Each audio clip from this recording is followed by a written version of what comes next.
Hey, I want to start this episode out with a bit of an apology. In the last episode, I was talking about a poem by Maya Angelou called The Health Food Diner. And while I was talking, I was scribbling all over it.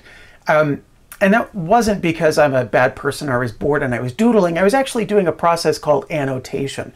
And I did not explain it at the time, but I will explain it right after the theme song.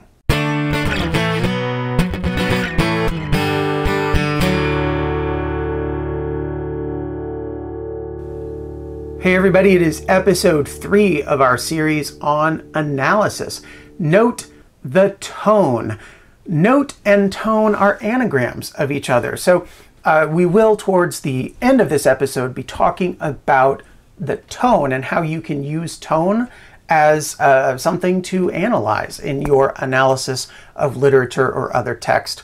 But before that, we're going to talk about 3 words that have the word note in them. There is annotation, as I mentioned in the opening. There's also denotation and connotation. Those may be words that you've heard, and if you have, fantastic. If you want to skip to the tone part, it's going to begin at about this time. But otherwise, annotation. Annotation is a very important skill. This right here, this image, is actually what my copy of The Health Food Diner, it's a digital copy, I was writing on it on my iPad, but this is what my copy of The Health Food Diner looked like by the time I was done going through it, thinking about how I would write an analysis. And I wasn't just making notes at random. When you are annotating something, you are writing down some things or making note of things on purpose.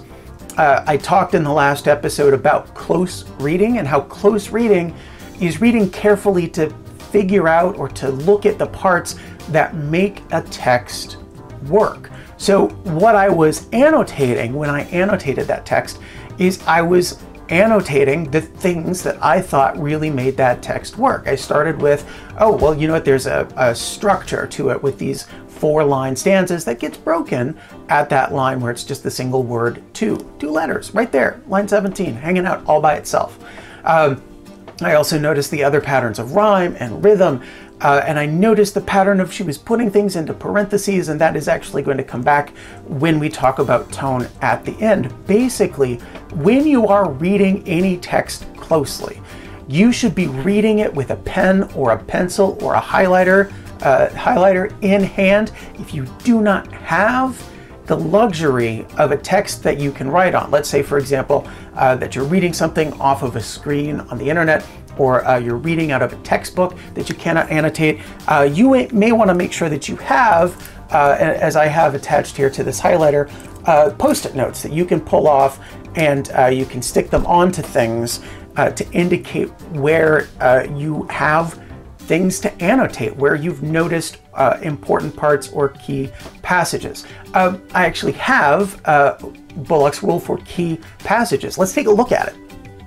And you'll see that key passage, that would be something where an author is stating the claim or clearly expressing the theme.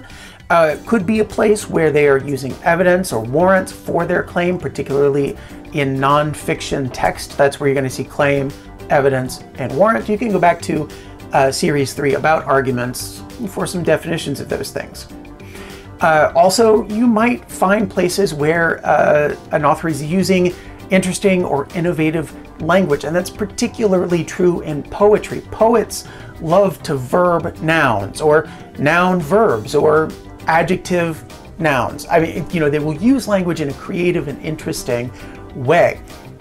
And then finally, you might find places where there are particular rhetorical or literary techniques. It could be anything from this is where the symbol of the poem gets introduced to here's a nice example of parallel structure that an author is using. And if you don't know symbolism or parallel structure, those will be covered in other videos at some other point. Your annotations should indicate, hey, this is something I might want to use as evidence. Beyond that, you probably want to mark words that you don't know so that you can look them up later. And you may want to mark Places where you have serious questions. Maybe it's something that literally you're reading it and rereading it and you don't understand it. You should mark that. Or you're reading it and you're like, now wait a minute. This author is saying X, but I've always believed Y to be true. So you're questioning what the author is saying. Those are good things to annotate. I recommend now there is such a thing as annotating too much, because let's face it, when you highlight everything, then what have you really highlighted? Exactly, nothing. So I will put a link in the description. This is the finger that actually points on camera. This finger doesn't point on it. It's like nothing there. I will put a link in the description below to some other resources about annotation. I'm going to move on quickly, though, to denotation and connotation, because when I get to tone, I want to spend some time digging into texts to talk about those tones. But if you're going to get at a text's tone, you probably want to know, okay, denotation and connotation of the things that this author is saying. But here we go. Here's some definitions for you. Denotation means the dictionary definition of a term. Connotation means the emotional or other weight behind a term. It's actually really easy to remember the difference between denotation and connotation. Denotation starts with D, which is also the letter that begins our word dictionary, and connotation starts with the letter C, because when you're looking at the connotation, you are looking to see what is beyond the dictionary definition of a word. So I'll give you an example. Let's say that you had a dog, right? A lot of people do, a lot of people don't. You might be allergic, live in an apartment, it doesn't matter. Let's pretend that you have a dog. You're walking down the street and somebody says, hey, nice dog. That's a pretty neutral statement, isn't it? I mean, it's positive because it's nice, but the use of the word dog is pretty straightforward. But what if somebody came up to you and said, this is a fabulous specimen of a canine? Canine has a very different connotation to it than the word dog.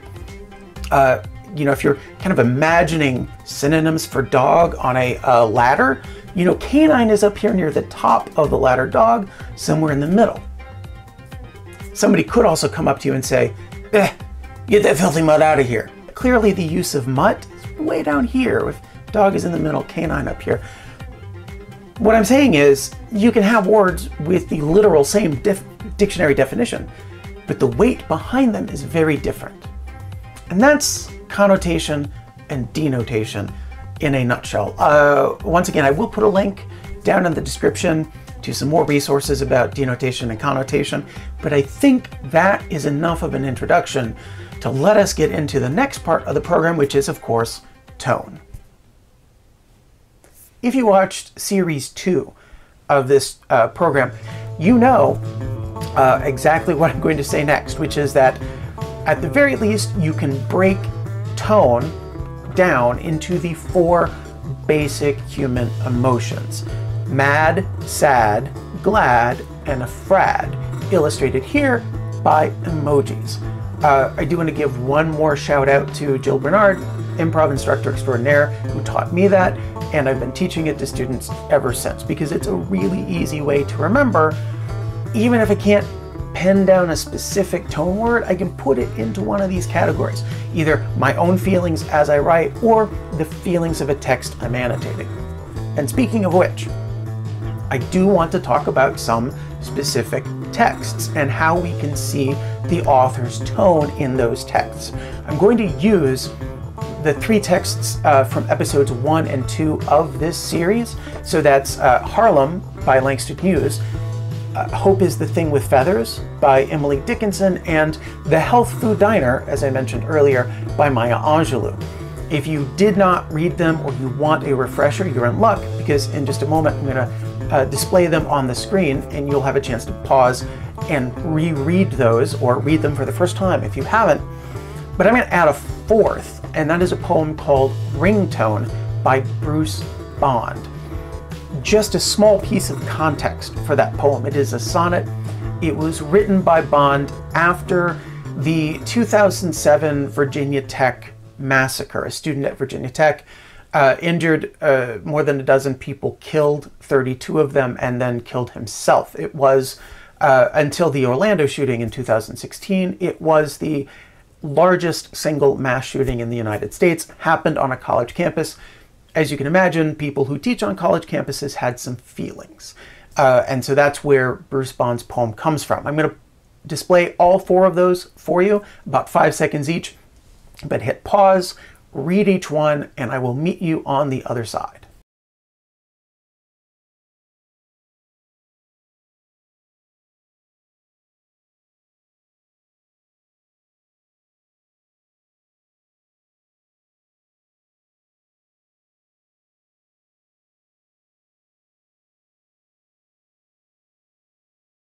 Okay, welcome back. The astute among you have probably already put 4 and 4 together and realized Mad, Sad, Glad, Afrad, and 1, 2, 3, 4 poems. I bet you're thinking one of those poems corresponds to each one of the tones that I'm going to talk about. And you're right. Good job. Give yourself a gold star. I mean, I would give one to you, but I'm, not wherever you are. So, Mad, Sad, Glad, Afrad. Let's start with Mad. I'm hoping that you can immediately identify the one of these poems that sounds mad, and that is, of course, Harlem by Langston Hughes. I am going to display this here while I'm talking to you, and the magic marker iPad thing that I use to annotate is going to annotate it while I talk. So what words, phrases, or lines from this poem make Langston Hughes sound mad? Well, there are a couple of things. I would point out, for example, he uses phrases like rotten meat, syrupy sweet, right? Look at that last line, line 11. He's been talking about these dreams that have been suppressed. The title, Harlem, makes us think that he's talking about African Americans in particular and the way they have been kept down. So look at that last line. Or does it explode? He says in line 11. Being explodey is kind of just about as mad as you could possibly be. So if you were writing an analysis of Hughes's poem, you would talk about how he has this angry tone. You can say mad, you can also say upset, frustrated, any other synonym. I will talk about synonyms for these at the end of this episode, but you definitely have a very strong case that Langston Hughes is mad. All right, so Mad, Sad, Glad, Afrad. Let's talk about sad. You probably also, even if you did not hit pause to read the poem, you probably could tell from my introduction earlier that Bruce Bond's poem, Ringtone, is the one that is sad. Once again, I'm going to put it here. So what are the words, phrases, or lines in Bond's poem that suggest sadness? Well, I mean, take a look at line number 1, for example. He's using the words dead and gurneys. Right at the top of this poem, he is conjuring an image of the dead, which by its very nature brings some heaviness and some sadness to it. And line 2, he's got the phrase university halls. So what he's done is he's established not just that there are dead people, but there are dead young people. And then take a look at lines 5 and 6. He's got tiny metal music. There's some alliteration there, which we're not necessarily going to have to talk about now, but thinking of something as being tiny, it's distant, or it's far away, and the metal music makes it sound harsh instead of beautiful, the way music might feel. And in line 6, he refers to it as a voiceless song. And yeah, a lot of ringtones, by their very nature, have no lyrics. There's no singing. But when you refer to something as a voiceless song, you're drawing attention to what's absent, to what's missing. You're creating a hollowness, which I also think definitively adds to the sadness of this poem. And take a look at line 11. At 11, he talks about the parent on the line. There, you know, that right there puts an extra exclamation point on the idea that these are young people. We get a sense of what a catastrophe, a disaster this has been, and some of what's at stake for the people who are calling and creating these ringtones in the students' pockets. And then line 11 and 12 talks about who could have answered in proxy for the dead. This is a callback to the word they in line 1. They are the ones with the gurneys with the dead bodies on them. They're the first responders. You now are starting to get a sense of the magnitude of what is happening. Not only are these students dead, and their parents are desperately calling because they've seen it on the news and they want to know how their child is doing, if their child is alive or dead. And now it's these first responders wheeling the dead through the halls, university halls, on gurneys, who have to answer this phone. There's this interaction that is going to have to happen that is the worst news that a parent could possibly get, but it will be coming from a stranger. I mean, look at that last line about the live bird. There's the ringtone. We're stopping the ringtone to answer the phone. The live bird gone still at the meeting of strangers. These parents don't get to hear their child's voice on the other end of the line. They get to hear this stranger's voice, and that's depressing. So if you were doing an analysis of this poem, you would definitely want to talk about the tone and how Bruce Bond sets up this significantly dark and depressing poem through those kinds of details. So let's cheer it up. Let's talk about the glad poem. And that is, of course, Hope is the Thing with Feathers by Emily Dickinson.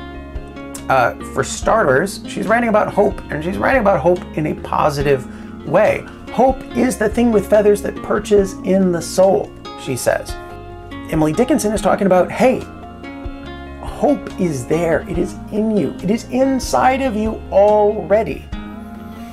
And it's actually a good place to talk about denotation and connotation, because the dictionary definition of the word perch is to sit there like a bird, right? But imagine if Dickinson had not said perches. If she'd said, hope is the thing with feathers that sits there in the soul.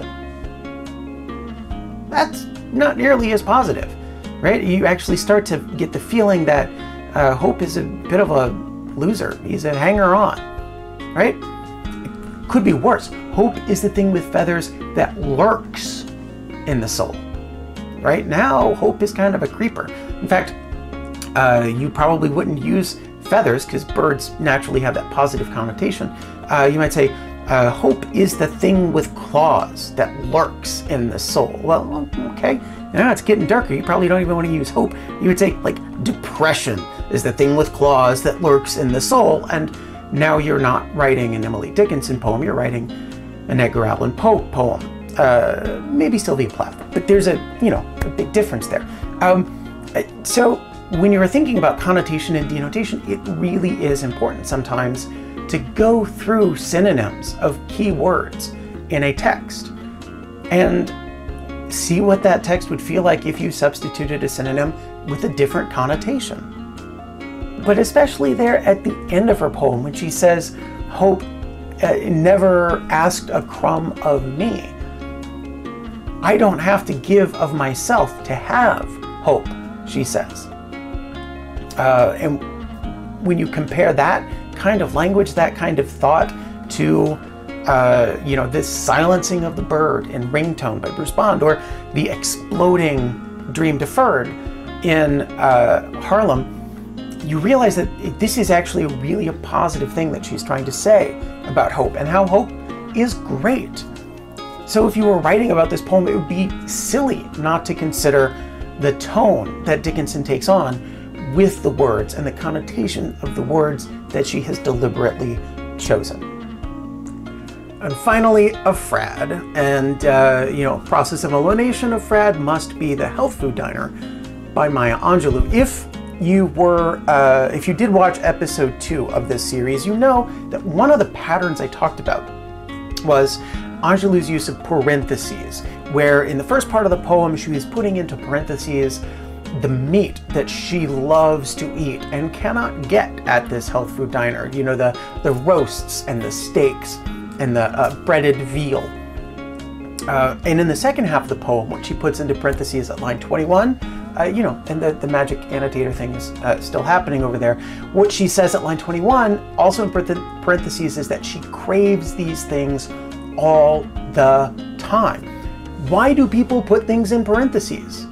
As I said in episode 2, it's not because they want to broadcast to the entire world that this is the most important thing to them.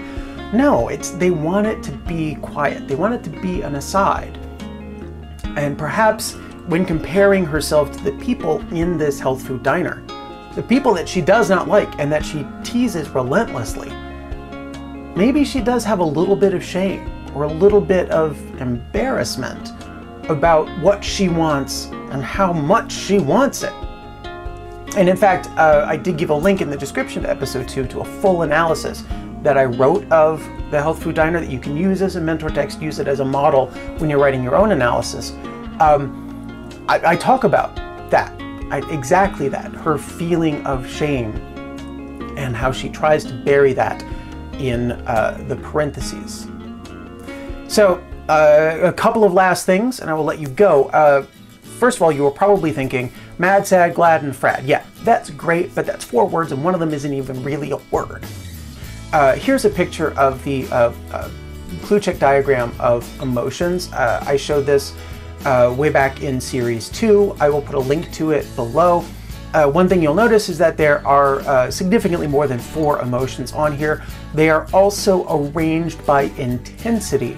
So the darker ones in the middle are the strongest emotions, and then the lighter ones on the outside, or the ones that don't have any color to them at all, are much more general and much less intensely felt than the ones in the darker colors towards the center.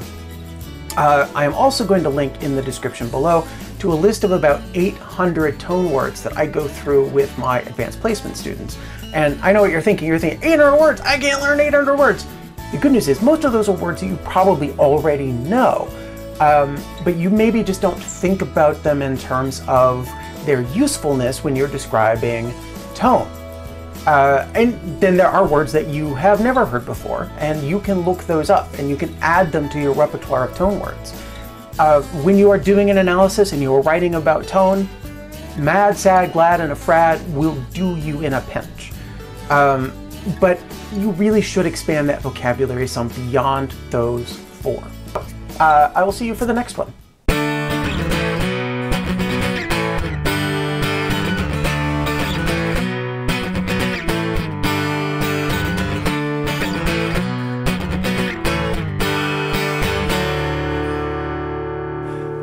Note and tone are anagrams of each other. That means that, they're words, but they have the same letters as each other. So,